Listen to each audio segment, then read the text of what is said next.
Dia juga tidak sabar dengan anak kami yang masih kecil-kecil. Jadi anak-anak kami sangat takut dengan papanya.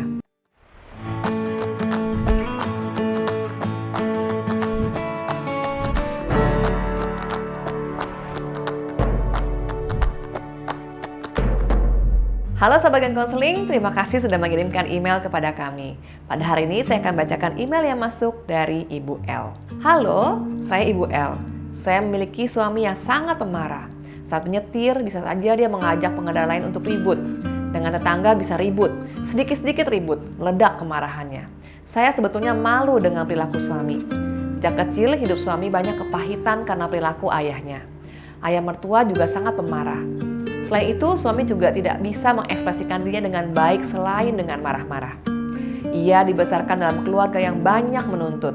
Di mata orang tuanya, ia selalu salah sehingga ia merasa dirinya selalu gagal dalam segala hal. Sayangnya, ia melampiaskan kemarahan dan semua tuntutannya itu kepada saya dan anak-anak. Dia juga tidak sabar dengan anak kami yang masih kecil-kecil. Jadi anak-anak kami sangat takut dengan papanya. Saya sebetulnya sudah bilang ke suami, tapi katanya dia tidak marah. Dia cuma capek sepulang kerja dan anak-anak seringkali merengek-rengek, berisik, dan ia tidak suka jika anak-anak berisik. Padahal menurut saya anak-anak begitu karena mencari perhatian ke papanya. Mereka rindu dengan papanya dan ingin bermain dengannya. Jika saya menasihati suami, kami jadi sering konflik. Dia kalau marah mengerikan, jadi saya akhirnya memilih dia mengalah. Tiap hari intinya dia capek, marah-marah, dan anak-anak dianggap berisik. Ya namanya anak-anak aktif ya pasti berisik. Bagaimana mungkin mendiamkan anak-anak supaya tenang tanpa suara. Saya melihat suami saya makin parah. Dari kami pacaran memang dia suka marah-marah, tetapi tidak separah sekarang. Bagaimana ya cara menasihati suami agar ia bisa berubah? Hai Ibu L, terima kasih ya sudah mengirimkan email kepada kami. Sebagai istri kadang-kadang tidak mudah ya memahami pasangan. Kita kok merasa heran ya kenapa suami dikit-dikit marah meledak. Kita mungkin juga merasa malu dan sungkan ya dengan perilaku pasangan apabila ia bisa meledak marah di mana saja ke orang lain dan tetangga. Ibu L, meski sudah sekian lama menikah dan sudah memiliki anak-anak, terkadang kita masih sulit paham. Selalu saja ada banyak perbedaan dalam cara berpikir dan bersikap dengan pasangan. Kadang kita perlu memikirkan dari kacamata suami. Kadang kita berpikir bahwa ini adalah hal yang terbaik, tetapi tidak demikian dengan pasangan. Misalnya saat Ibu L tadi berpikir baiknya sepulang kerja suami langsung bermain dengan anak-anak karena anak-anak rindu dengan papanya. Tapi mungkin suami tidak berpikir demikian ya Bu, sehingga begitu sampai di rumah ia ingin istirahat. Mungkin dia masih capek dan ingin mengambil waktu tenang untuk dirinya sendiri. Baru nanti ia bermain dengan anak-anak begitu ia siap. Kita juga berpikir wajar apabila namanya anak-anak berisik dan aktif. Mungkin kita dapat memberikan anak-anak kegiatan lain dulu sehingga ada ruang bagi papanya untuk istirahat sebentar dengan tenang sepulang kerja. Ibu L, kadang-kadang bisa juga suami sedang mengalami stres dalam pekerjaannya, sehingga membuatnya jadi sering meledak marah ketika di rumah.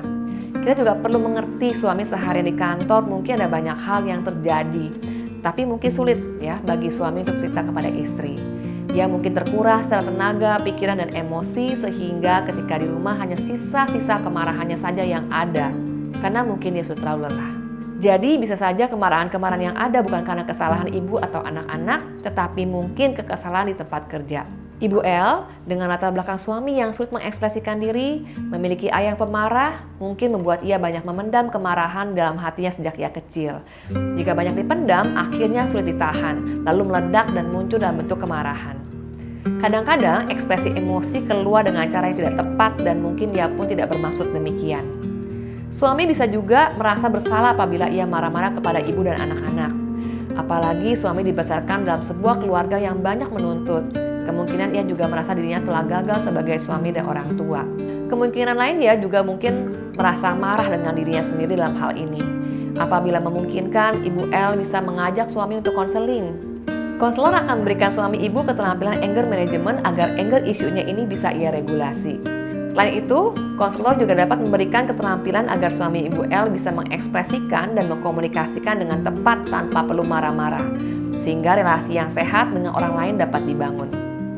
Ibu L, bisa saja suami tidak bersedia konseling. Ini hal yang wajar ya Bu ya, mungkin karena ia belum siap dan tidak terbiasa men-sharingkan isi hatinya kepada orang lain. Mungkin Ibu L bisa mencoba mencari waktu dating time berdua dengan suami saja tanpa anak-anak. Siapa tahu suami bisa bicara lebih terbuka dan dari hati ke hati dengan ibu. Saat berbicara dengan suami, mungkin ibu perlu berhati-hati mengenai apa yang menjadi bebannya, apa yang membuat ia mudah meledak, dan selain itu juga mungkin ibu bisa menanyakan apa yang menjadi kebutuhannya saat pulang kerja dan kapan waktu yang tepat baginya untuk bermain dengan anak-anak. Dengan demikian, ibu jadi bisa memahami sudut pandang suami yang sangat berbeda dari ibu. Jika suami merasa didengarkan dan ia setuju bahwa bebannya sangat berat, mungkin ia juga setuju untuk mencari bantuan konselor profesional. Sahabat Gading Konseling, terima kasih ya sudah menyaksikan video ini. Jangan lupa ya di like, di share, dan di komen. Semoga video ini berguna ya. Nantikan konten-konten terbaru dari kami. Sampai jumpa, bye-bye. Memberi pengharapan.